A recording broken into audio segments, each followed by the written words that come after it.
want more fossil fuels, which, depending on your views, is a good or bad thing.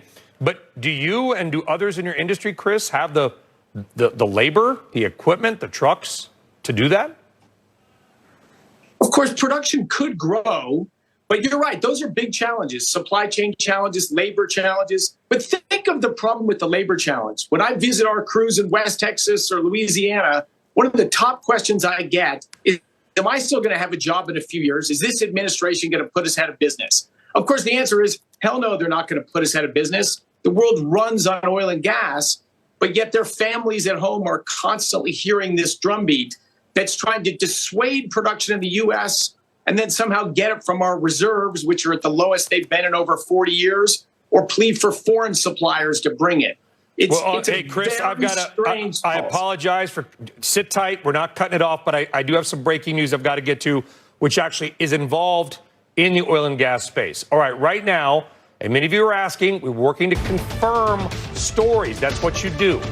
The Associated Press is reporting that a senior U.S. intelligence official says that Russian missiles did cross into NATO member Poland, killing 2 people. NBC News is working, along with CNBC, to confirm this as well. So this is AP citing a senior U.S. official that's saying missiles, potentially 2, did cross either intentionally or unintentionally, we don't know, into Poland, hit a grain elevator, and apparently did kill people. Now, Poland, the official government spokesperson for the nation of Poland, on Twitter, saying that Poland has convened an urgent national security meeting. So I want to be clear, because everybody's fired up about this. The AP reporting, a senior U.S. intelligence official does say that Russian missiles or a missile went into Poland. That's all we know at this point. It did appear to move the markets. I know these headlines are fast and furious, folks. You want to be right when you can. All right, speaking of right, let's go back to Chris Wright of Liberty Energy. We don't know what happened, Chris. Either way, the oil markets are jumpy. There's constant concern about further escalation by Vladimir Putin in Ukraine, hopefully not Poland, which is a NATO member, by the way. How fast can you, your team, and others ramp up production if we have to, because we have more issues out of Europe? In a crisis, I think you could see it happen in a period of months.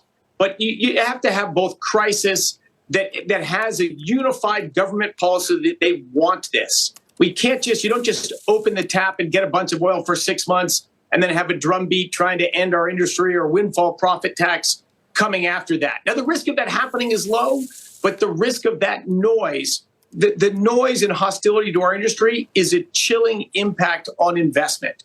So it's very unlikely that you will see rapid growth in U.S. oil and gas production, because the climate, the risk, if you make those plans now for stuff that's going to happen 6 to 12 months out, you may be in a very different world by the time that oil and gas production comes online. And explain, and this is the frustration I think many people in your industry have, and arguably I cover your industry, so I know a lot of the folks. Yep. You know, the public hears from the White House and high-level officials, well, you're printing money, you're making all this money, why aren't they investing money back into drilling? Answer that question, because I think it's a fair question that the public has. You know, the biggies are making all this money, why aren't they spending that on just more drilling? Which we can talk about the fact that the White House wants more fossil fuels, but that's probably a different segment.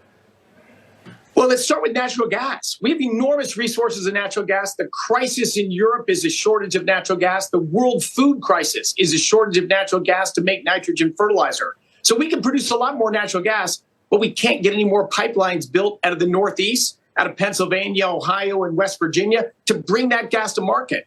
We've had incredibly slow process to get approvals for permits to export liquefied natural gas out of the United States, to go to Europe, to go to Africa, to go to Asia, to make the world a better place. But producing oil doesn't work. Producing natural gas doesn't work unless you have the infrastructure to bring it to market.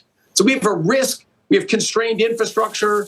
We have threats of, things for our industry are going to get worse. It's not a climate that's going to encourage overly aggressive investment. We are growing production. So investment level is reasonably aggressive, but it's growing modestly and cautiously for very good reasons. Yeah, and oil and gas investments take, in many ways, years to pay off. So if you don't have long-term capital confidence, you're probably not going to do it. It's like if somebody said, hey, you got a lot of money, build a house, and you're thinking, well, I might be moving in a year. And that's the equivalent. It's not just right now. Chris, we got to leave it there, but a great conversation. Chris Wright, Liberty Energy, thank you very much. All right, folks, I want to recap Brian. the headlines as we know them, confirmed. And I know on Twitter, everybody's all jumpy. You're not going to go on air and report something unless it's confirmed by official sources. Here is what we know to recap, and it did appear to move markets. The AP, citing a senior U.S. intelligence official, has confirmed that a Russian missile or missiles crossed into Poland in a border town, and there are reports that some people near a grain elevator were killed. So the headline is the AP citing a U.S. intelligence official. Now, separately, a senior or the senior spokesperson for the Polish government on Twitter a short time ago in Polish, but it's easy to translate, coming out and saying that the National Security Ministry of Poland has convened an emergency meeting. That's what we know at the time, and that did appear to move markets at least briefly. As these headlines continue to cross, we will bring them to you. We are watching Europe, we're watching natural gas, we're watching oil, we're watching it all. We're back right after this.